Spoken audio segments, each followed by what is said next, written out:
Good evening, ladies. We're going to be doing our 8th Bible study, and this one's going to be about Martha. And we're going to talk about a little bit about Martha's life and the way it was back in her days of being a wife and a mother and what was expected of a woman.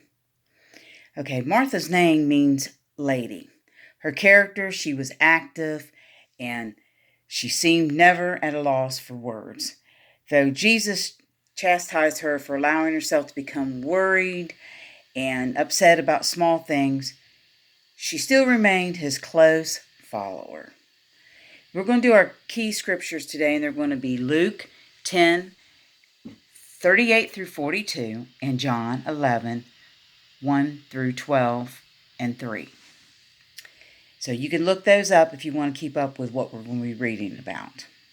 Okay, as Jesus and his disciples were on their way, he came to a village where a woman named Martha opened her home to him. She was very hospitable. That was one thing about Martha also. She had a sister called Mary, which we just studied, and she sat at Jesus' feet listening to what he said. But Martha was distracted because she was trying to cook and get all this dinner ready for everybody. And Mary was listening to what Jesus had to say. She was sitting at his feet while Martha was rushing around trying to get all this stuff done. And Martha gets upset. She talks to Jesus. She says, "Lord, do you not care that Mary's not helping me?" And the Lord's reply is, "Martha, Martha, you are worried and upset about many things, but one thing is needed. Mary has chosen what is better, and it will not be taken away from her." So he kind of chastised Martha a little bit there, but Martha was doing what she knew how to do. And she thought it was very important to be hospitable and do her job. But Mary thought it was more important to listen to Jesus, and that's what she did. So let's do a little bit about the women's work back in those days, how Martha's life and times was the way it was. The work expected of a woman in the Bible times was much more clearly defined than what we have today. Their culture was totally different than the way we are. But there were things that the woman did, and there was things that was definitely for a man. There was things for the female children to do, and there was also things for the male children to do. Well, Martha was just doing what she thought was expected of her.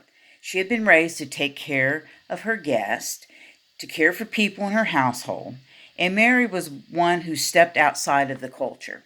Okay, she was different in her time. She preferred sitting at the feet of Jesus with the men rather than working with Martha in the kitchen. So when Martha complained, Jesus responded with a characteristic of boldness, ignoring the dictates of his time, and urging Martha to just stop and consider the choices that Mary had made. The women of that time kept busy from morning to night, and their task was very daunting. I mean, they ran the household, they ran the children, they did all this work. They would grind grain for bread, then they would mix it and they would knead it and bake it for the bread for the day. And then they would go to the market, purchase the meat, or they'd prepare an animal and for the household, and then they would cook it. Then they would do the carding, the spinning, and weaving of threads to make various kinds of clothing or whatever they needed in the household. They would sew clothing. They'd also go draw the water for the day, which could you imagine that women, us having to go out to the well and draw the water for all your cooking for the day, for doing dishes for the day, probably for bathing, for whatever else they needed. That would be a daunting task by itself. I mean. Then they had to clean the house, washing all the utensils, doing all the dishes, preparing everything before they ate, washing the family clothing. Then she had to teach and discipline her children and all that, and then also do her wifely duties. So there was a lot expected of a woman in those times. Okay, in our life and times, the list could go on, and it's not so very different from the list that those women had, but our tasks are not as daunting as theirs was. They didn't have the electricity, they didn't have running water, they don't have the amenities that we have today that makes our life easier. But still, our tasks can be tedious and exhausting also. But nonetheless, their task or our task, They are never unimportant. Everything that we do for our families as a woman is very important in God's eyes. Jesus' word to Martha should not be construed to be mean to her or to put down woman's word. It should not be ignored or left undone. But that would be unrealistic, and however, such work should never take the place of daily and intimate contact with your family, and especially with your relationship with God in our lives. So what we need to do now, we'll just talk a little bit about Martha and Mary and the difference between the two. Mary seemed more laid back and just willing to sit and be content, whereas Martha seemed to be a little bit hyper and rush around, to get things done, and that seemed really important to her. So the two sisters were very different from each other, but they both loved Jesus, they both believed in Jesus, and they both had a relationship with Jesus. So let's see, in your home, would you open your house as Martha did? Just think about that. Some of us kind of like our own privacy and don't really want to open up our house to people.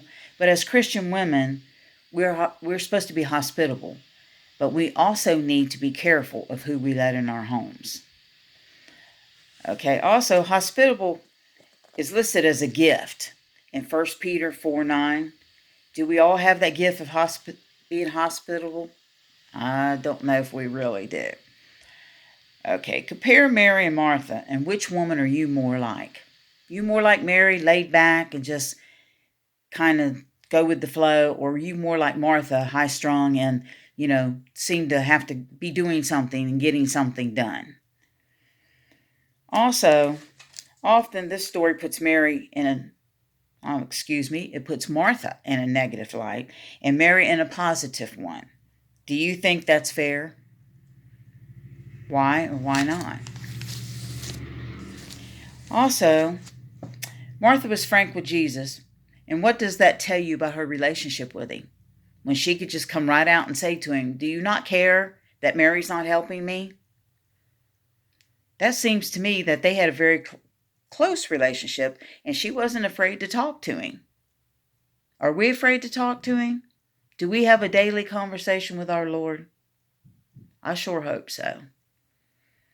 If you were honest with Jesus, more honest than you've ever been before, what would you say to him? Could you tell him your feelings face to face, or would you be afraid to talk to him? I would hope that we would not be afraid to tell him how we feel, even though he already knows. But us coming out with it face to face with him, how would we do that? And how would you feel about that? Also, what was Jesus trying to tell Martha when he was telling her, "Oh, Martha, Martha, Mary's doing what needs to be done"? What was he trying to tell Martha about that? What in your life would Jesus think is a distraction from you spending more time with him? Would he think these distractions were more legitimate than Martha's? Can you think about that for a minute?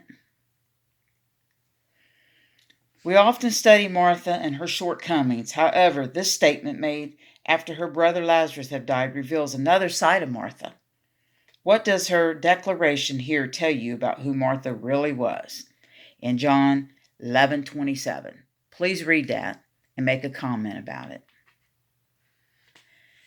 So ladies, that really ends our Bible study on Martha. And I hope you do comment and answer some of the questions. And let me know how you like these Bible studies. I'd really appreciate that. Well, until next time, God bless and have a great week. Thank you.